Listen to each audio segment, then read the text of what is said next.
That is horrendous.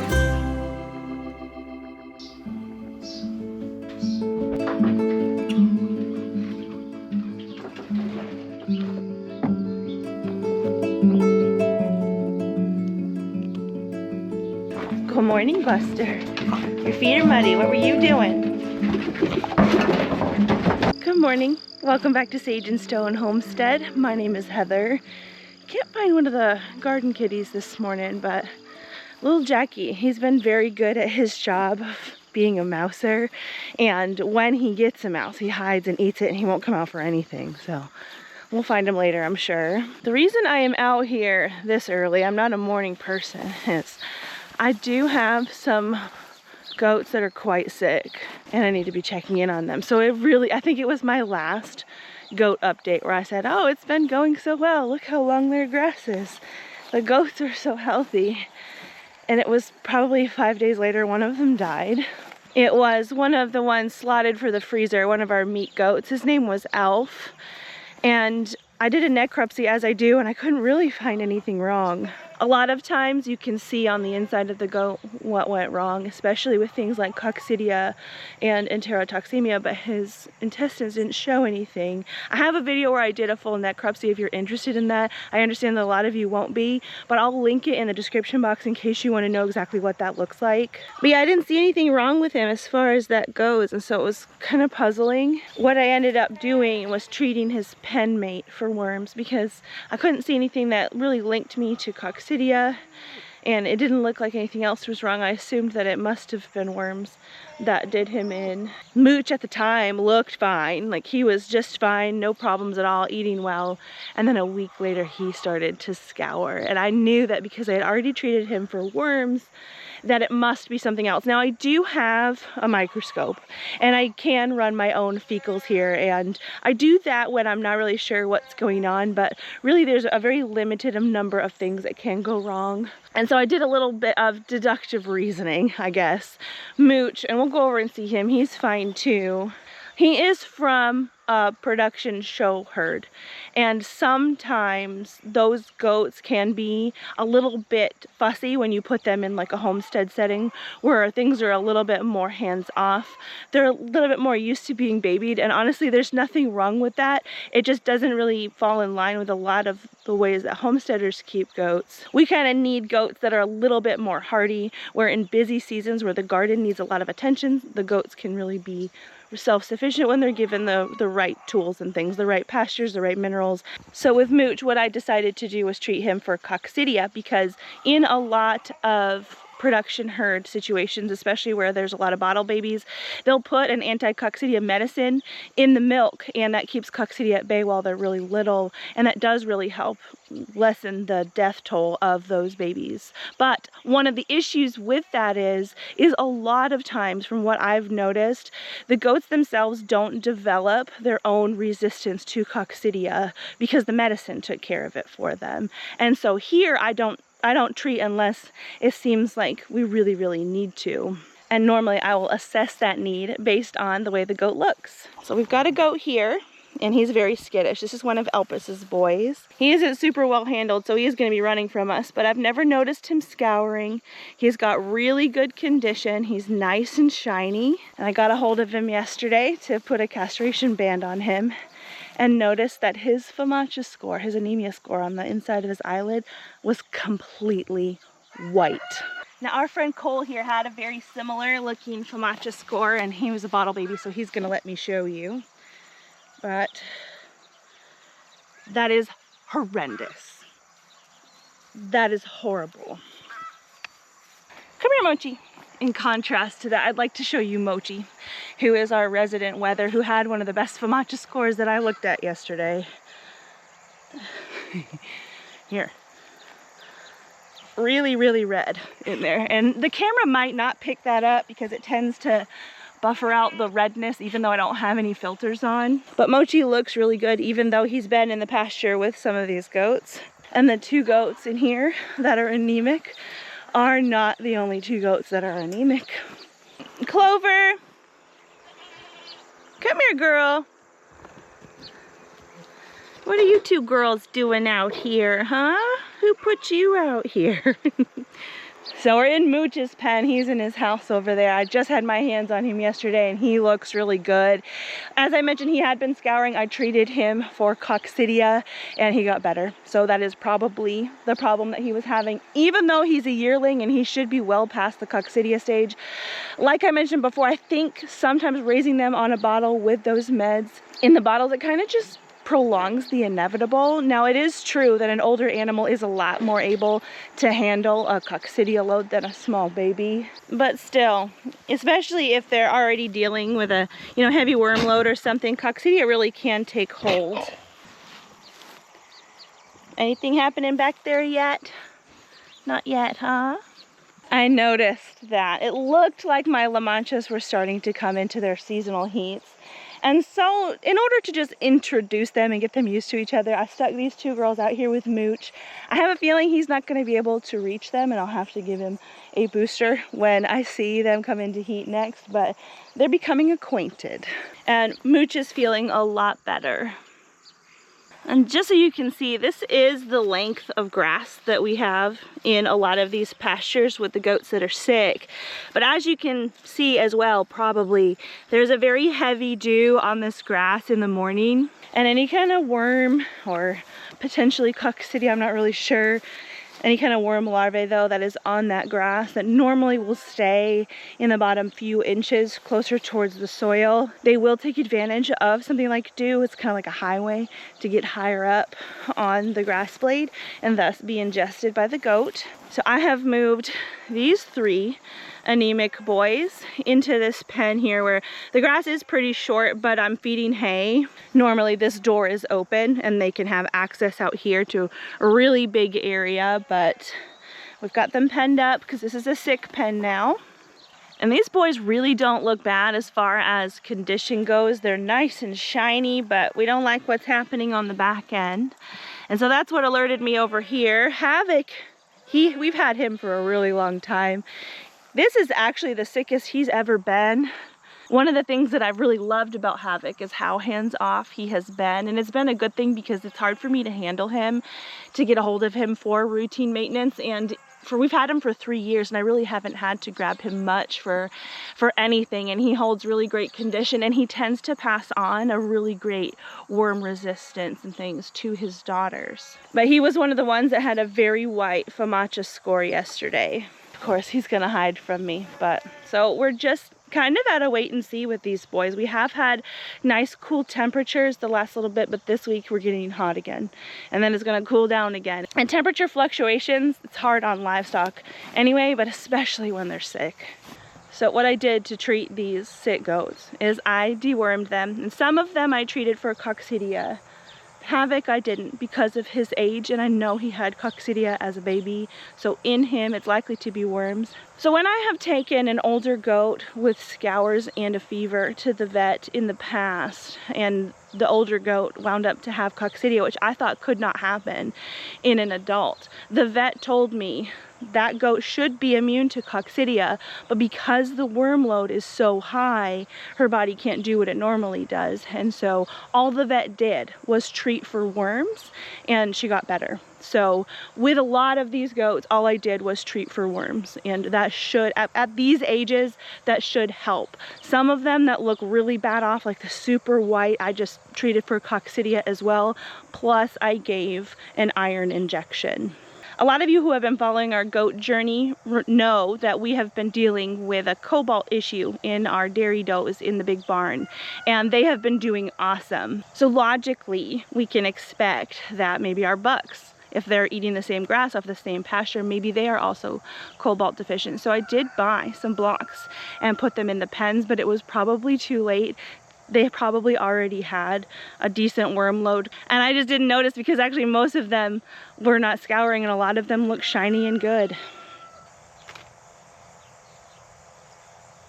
And like I said, even goats that have a really great genetic resistance to worms are not going to thrive if they're not given the right tools to thrive.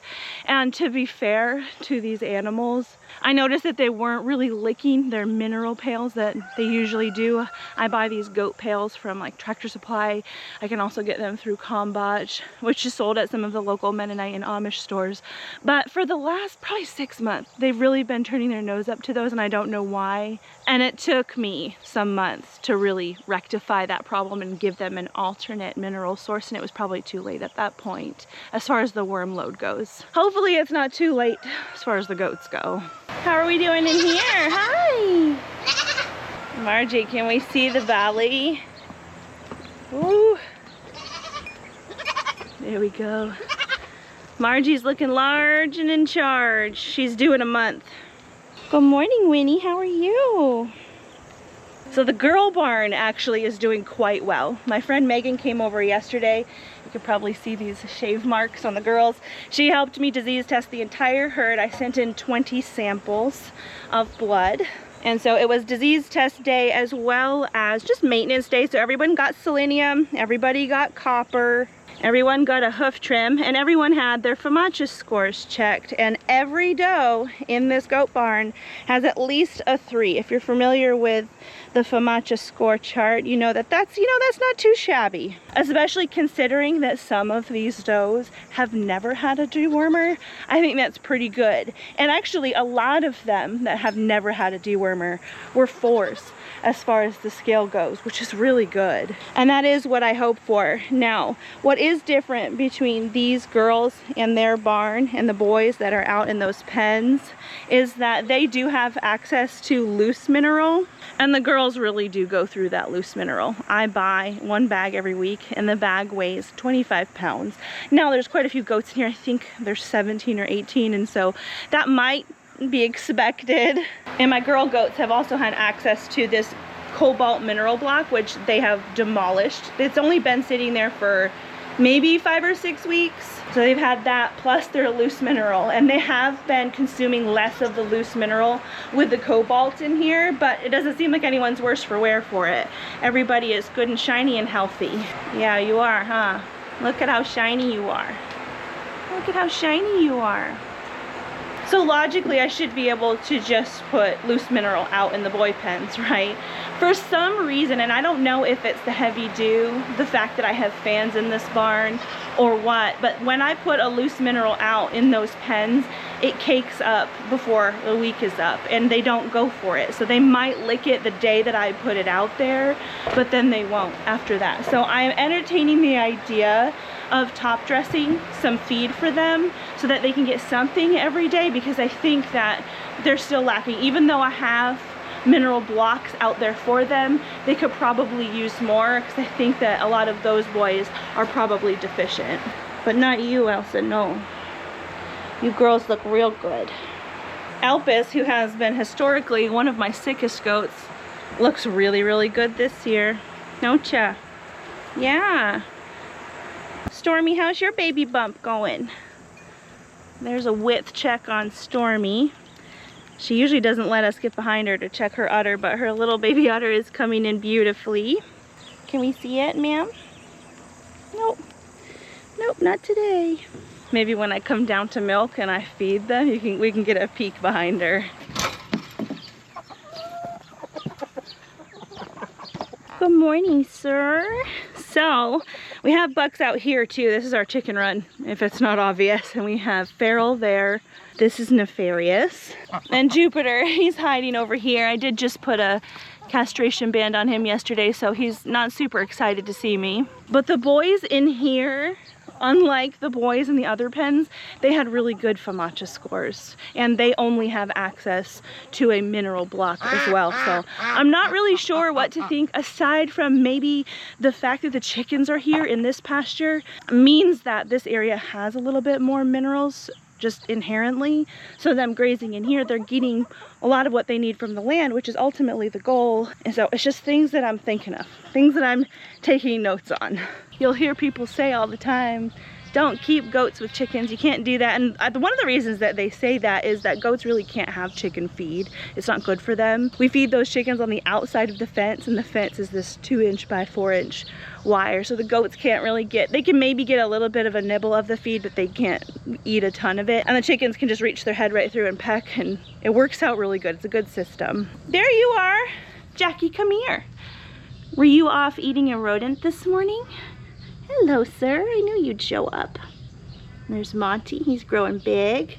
These guys just had their neuter about a week and a half ago, and everyone handled it real well. Little Monty's growing like a weed. Yeah. So to me, it just makes sense at this rate that the chickens would feed the soil would feed the grass would feed the goats, and it would just be a nice system. Those kinds of systems that homesteads really thrive with.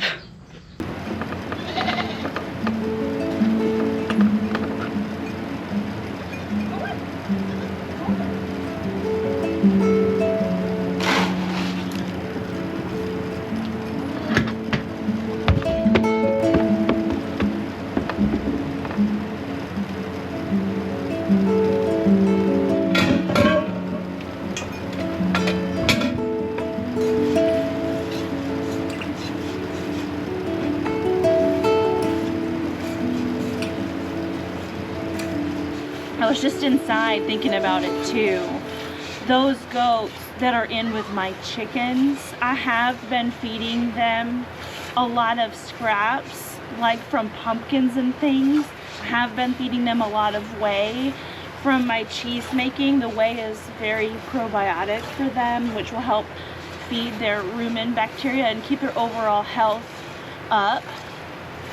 But also, I have heard that pumpkin acts as a natural dewormer, and in my several years of having goats, I have never been able to get them to touch pumpkin, but for some reason the goats in that pen devour it. They devour pumpkin, and that might be part of why they are doing much better than some of the other goats, on top of having the benefits of the chickens in with them and the grass that they were consuming being more nutritious. Probably. I haven't done any kind of soil test. I haven't done any kind of, I know you can send in hay to have that tested to see how nutritious it is. I've never done that. I'm just kind of using logic and observations from the things that I've seen.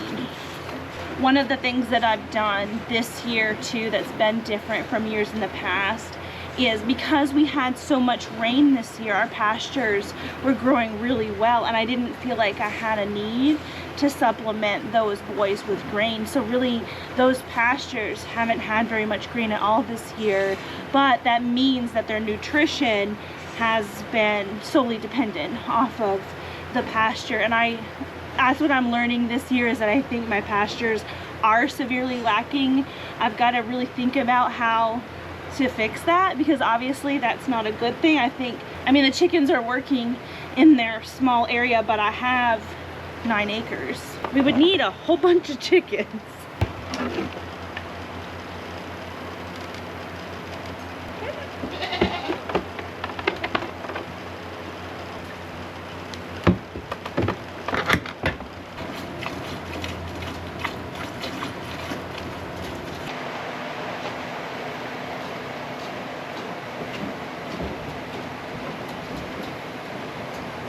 This goat here, Christine, she was one of the first standard goats that I ever purchased, that I ever really had to learn on. Now, we bought these goats from a friend, and they were in a bad situation. Christine was abused. They weren't fed right. When I first got them, their poops were very, very pale, and they would eat way more mineral than they would anything else. They ate mineral like it was food, and it took a few years for those goats to conceive. Some of the goats never would conceive, and they ultimately had to go to the processor. But really, I think on the grand scheme, I've learned a lot over the last few years. Right now, Christine, she used to be my hardest keeper, meaning that she always had problems and I had a hard time keeping weight on her. But this year, she has been one of my easier keepers. I think because we've finally got her mineral balance up, and with my own herd, I think I've really starting to figure out what makes goats tick.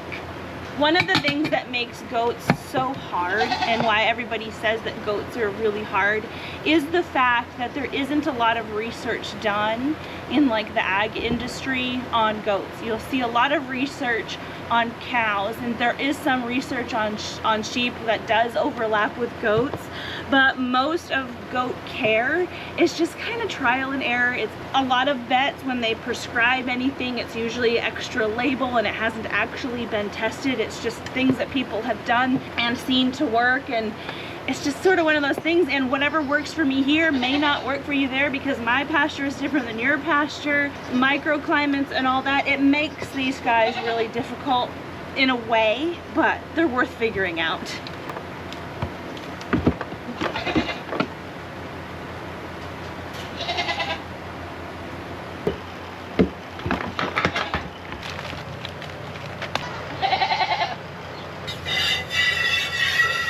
I think what it comes down to is goats, if you want them to be productive and put out a lot for you, whether it be high quality babies that can grow into meat or lots of milk in the pail, they need high quality inputs in order to give high quality outputs. That's just kind of the basics of it. So me, on very depleted lands, I can't just leave those goats out on pasture and expect it to work out well. They need higher quality inputs than what my land really has for them here. So unfortunately, as it is right now, our goats aren't super sustainable because our land can't support them well all by itself. I do have to buy in those minerals and things. I have to buy in feed.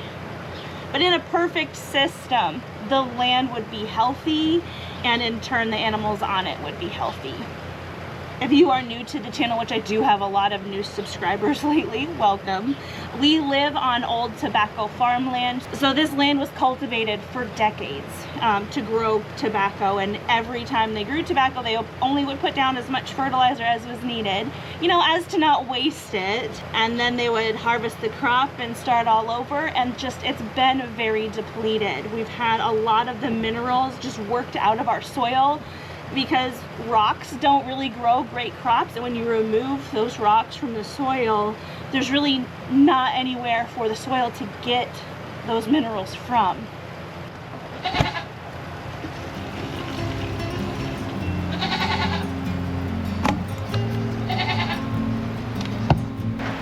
Are you needing to be fed? Yes.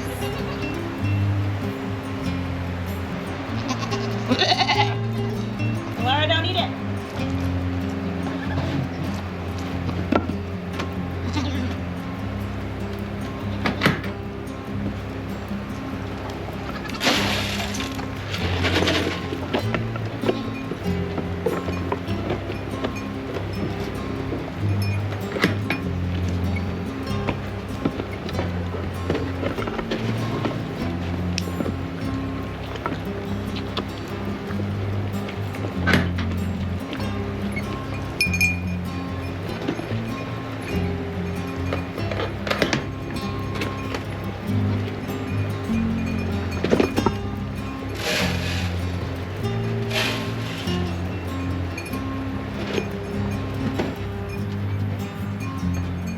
One thing I really like about Stormy's udder is I'm able to see these little attachments at the top of her udder right here. We're gonna be able to tell more as her udder fills out and as she kids. And even her first year udder really isn't gonna be like, let's say, her third year udder or her fourth year udder, but I like what I see right now. You guys are just gonna start out with a little, just a little. We gotta wean them back into their rumens really handling grain. Hey girl.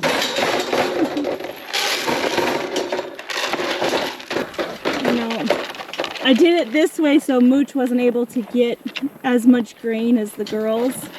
I do need to try to give him a small little bit of grain every now and then.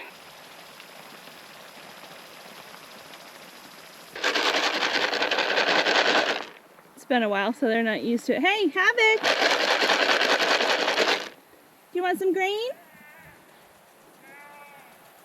Of course, the fatty over there that's already had grain is screaming. Come here.